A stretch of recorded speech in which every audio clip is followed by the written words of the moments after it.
कलावती के मुख से शंकर का नाम निकल रहा है।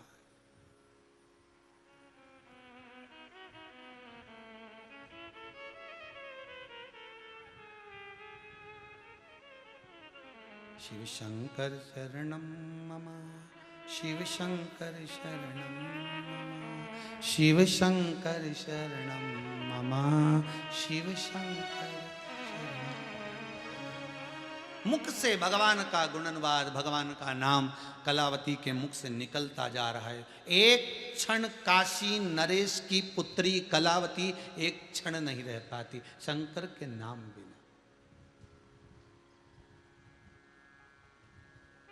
हजारों के दुखड़े जो तू हर गया डमरू वाले, तो मेरे दुखड़ों को देख कर क्यों डर गया डमरू वाले। जब सारी दुनिया की तूने झोली भरी, गोद भरी, सबका तूने सुख दिया, सबका दुख हरा, तो मेरी क्यों खाली रह गई। लाखों के दुखड़े जो तू हर गया डमरू वाले, तो मेरे दुखड़ों को देख कर क्यों डर गया डमरू वाले। क्यों डरे?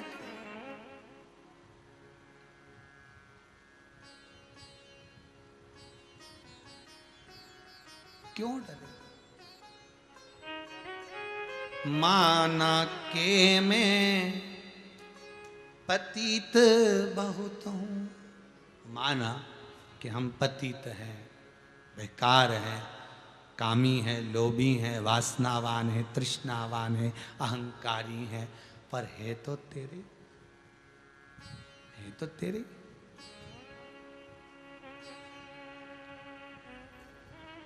जैसे भी हैं, है तो तेरे ही ना। कलावती रोमावली से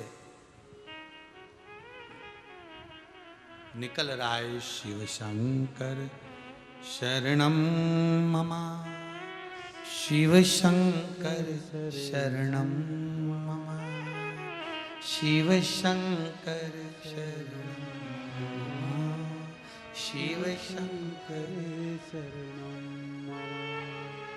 मुख से निकल रहा है, रोमावली से कलावती के निकल रहा है। कलावती का विवाह, काशी की नरेश की पुत्री का विवाह इसी दर्शहा के साथ में, मथुरा के नरेश के साथ में हो गया। और विवाह होने के बाद ये आ गई ब्याह कर आने के बाद थोड़े समय निवास करने के बाद कहीं जा रहे थे दोनों। पति किसी काम से जल लेने के लिए दूर चला गया।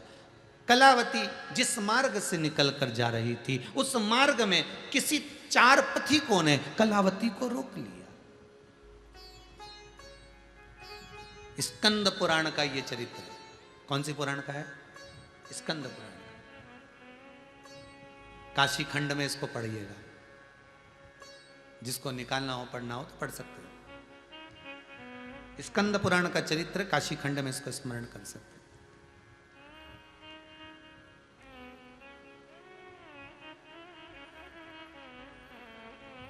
प्रदोष खंड के अंतर्गत भी उसका वर्णन हो जाएगा। प्रदोष के अंतर्गत प्रदोष महत्तम। अब चार पथिकों ने रोक लिया। गलत विचार थे, गलत दृष्टि थी, गलत सोच थी। गलत विचार, गलत दृष्टि, गलत सोच। तुम किसी अच्छे व्यक्ति से लगे हुए हो, बहुत ध्यान देना महाराज। तुम किसी अच्छे व्यक्ति से लगे हो, तुम किसी अच्छे व्यक्ति से जुड़े हुए हो, सतमार्गी व्यक्ति से जुड़े हुए हो, भजनावली से तुम जुड़े हुए हो, कोई भजन करने वाले से, कीर्तन करने वाले से, सत्कर्मी के साथ आप जुड़े हुए हो। आपका संग उस भजन वाले के साथ कब तक रहेगा? कब तक संग रहेगा? जब तक आपके हृदय में भजन, भक्ति, सत्संग, कीर्तन है।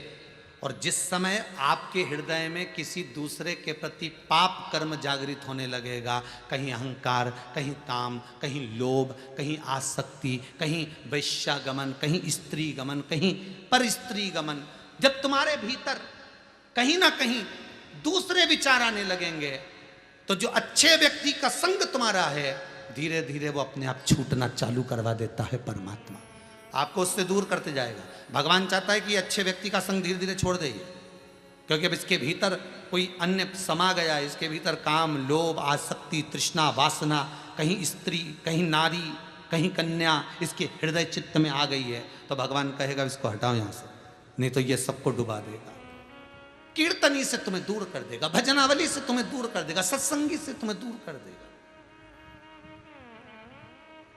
कहीं आप सत्संग वाले के साथ में लगे हो, भजन वाले के साथ लगे हो, तो समझना तुम्हारा पुण्य बड़ा प्रबल चल रहा है, बहुत अच्छा चल रहा है, मतलब तुम्हारा जीवन सार्थक चल रहा है। और जहां तुम उससे दूरी बनाना चालू करे, समझ लेना अब कुछ ना कुछ ऐसा हो गया कि हमारे भीतर या तो काम, लोभ, आसक्ति, तृष्णा, वासना कुछ ऐसा आ गया कि इससे दूरी हो गई है हमारी। उसको सोचना, विचारना कि आखिर कारण क्या बना। हम सत्संग में लगे थे, हम भजन में लगे थे, हम गुरु के साथ लगे थे, हम गुरु के चरण की सेवा में लगे थे, छूटा क्यों? क्योंकि हमारे भीतर कोई दूसरा काम, आसक्ति, तृष्णा, वासना, लोभ, ये कुछ ना कुछ आ गया जिससे दूरी बन गई।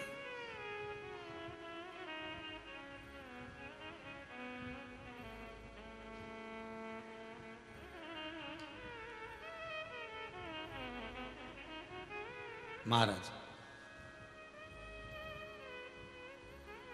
शंकर की कथा कर रहे हैं, शिव महापुराण कर रहे हैं। कलावती के सामने 4 पुरुष खड़े हैं। इसकी सुंदरता इतनी थी कि इसकी सुंदरता को देखकर ये लोभित हो रहे हैं, लोभित। इसकी सुंदरता को देखकर इसको छूना चाहते, इसको पकड़ना चाहते, स्पर्श करना चाहते।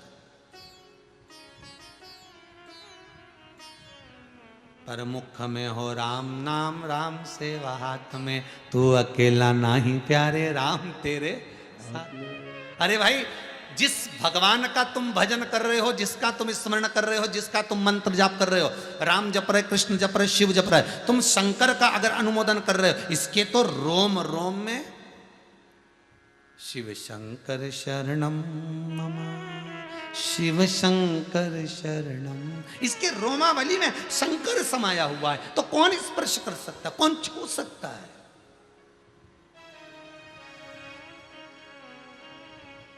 कौन छुए? बस चारों का स्पर्श करना हुआ, चारों का स्पर्श करना हुआ, उसको पकड़ना, और उसका स्पर्श किया और पूरा शरीर चारों का जल गया, अग्नि जैसी प्रकट हो गई, आग तपने लगी, अग्नि निकलने लगी, चारों भूमि पर गिर गए। इतने में कलावती का पति दार्शनिक आया। दार्शनिक कलावती के पति ने आकर देखा तो ये 4 पड़े हुए हैं। कलावती से पूछा, ये ऐसे चिल्ला रहे हैं, तड़फ रहे हैं जैसे इनके शरीर पर, पूरे शरीर पर छाले पड़ गए, पूरा शरीर काला पड़ने लगा।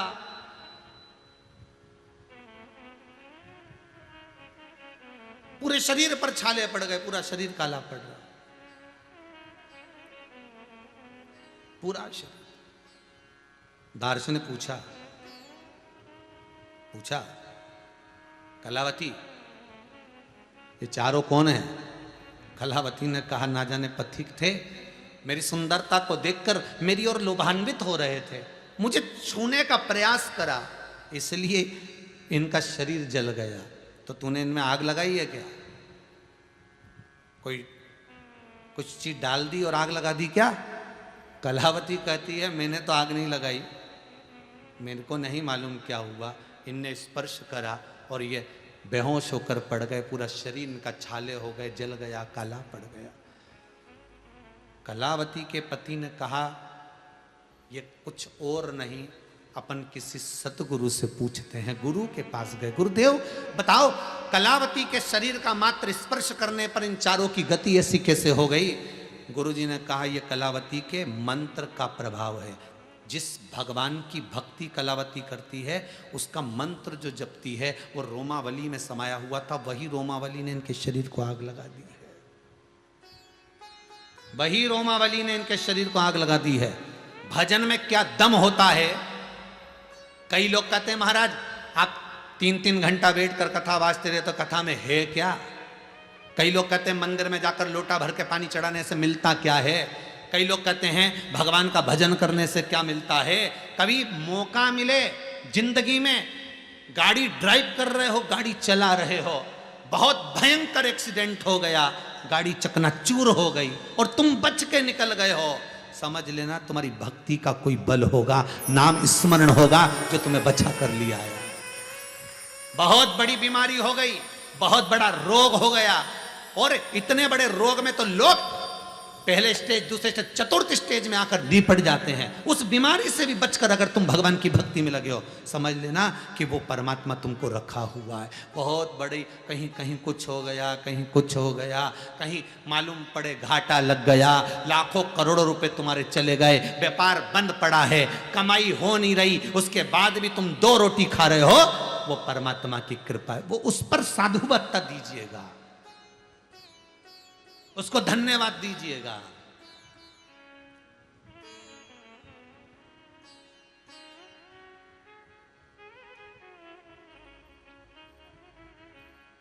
उसको धन्यवाद देना कि वो चला रहा। अब कलावती के शरीर का जो भजन था, कलावती की चित्तवृत्ति का जो स्मरण था, कलावती का जो भक्ति थी, भक्ति का बल किसको कहते हैं, ये कभी कभी समय पर तुम्हें समझ में आएगा, कभी कभी समझ में आएगा, सामने आएगा तुम्हारे। भक्ति का बल किसको कहते हैं? वेंटिलेटर पे पड़े और वापिस आ गए, ये भक्ति का बल है। कोई घर में भजन कर रहा होगा, आईसीयू में पड़े और वापिस आ गए, ये भगवान की भक्ति। इतने बड़े कोरोना महामारी में बचकर यहाँ बैठे, कोरोना महामारी में बचने के बाद ये टीवी के सामने बैठकर, मोबाइल के सामने बैठकर कथा सुन रहे हो, ये उसी की कृपा है। नहीं तो तुम्हारी सोसाइटी, तुम्हारी कॉलोनी, तुम्हारी बिल्डिंग, तुम्हारे पास में भी कोरोना महामारी आ चुकी थी, तुम्हारे परिवार में भी लोगों को आ चुका था, पर बचा कर रखा है। ये भक्ति का बल है, ये शंकर का अनुमोदन है, ये शिव का स्मरण है, ये कोई दूसरा नहीं, बचाया उसने। जो दवाई तुम्हें दी गई, वही दवाई दूसरे को दी गई, वही ऑक्सीजन तुमको दी, वही ऑक्सीजन दूसरे को दी, वही ट्रीटमेंट दूसरे को, वही ट्रीटमेंट तुम्हें मिला। उसके बाद वो चले गए और तुम बच गए, वही दवाई, वही असर, वही कुछ।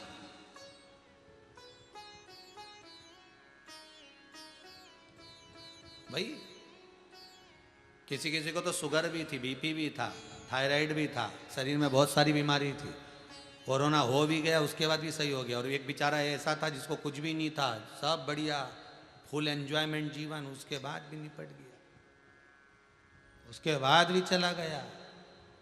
क्यों गया? क्यों? अगर भोले बाबा का सहारा न होता तो दुनिया में कोई हमारा न होता। कौन होता तुम्हारा? स्पर्श किया कलावती का और जलकर। तुम्हारे भजन में वो बल होता है। कई लोग कहते हैं हमने 1 शिव पुराण सुनी, कोई कहता हमने 10 शिव पुराण सुनी, कोई कहता है जब भी शिव महापुराण की कथा आती गुरु जी की हम सुनते हैं। गुरु जी उसका फल क्या है? मालूम पड़ेगा आपको फल क्या है उसका। 50 बार भी शिव पुराण आए और तुमको मौका मिल जाए तो टीवी चालू करके बैठ जाना। 50 बार भी आए और घर के लोग के बोर नहीं होती हो तो कहना आप भोजन कर करके कोई बोर होता है? उधर की तृप्ति भोजन से है, आत्मा की तृप्ति शिव महापुराण की कथा से, भजन से। हम बोर नहीं होते। शंकर की कथा रोज नहीं मिलती है, प्रतिदिन सुनो तो ऐसा लगता है ये तो सुना ही नहीं था हमने, ये तो अभी आ गया, हमने तो ये सुना ही नहीं, तो इतनी बार कथा सुनी, हमें तो ये सुनने को ही नहीं मिला। हमने तो विश्वास जागृत करती है भगवान के प्रति शिव महापुराण की कथा। विश्वास जगाएगी कि शंकर को हृदय में कैसे पैदा करना, प्रकट करना। शिव को प्रकट करने का विश्वास शिव पुराण की कथा ही दे सकती। कौन देगा?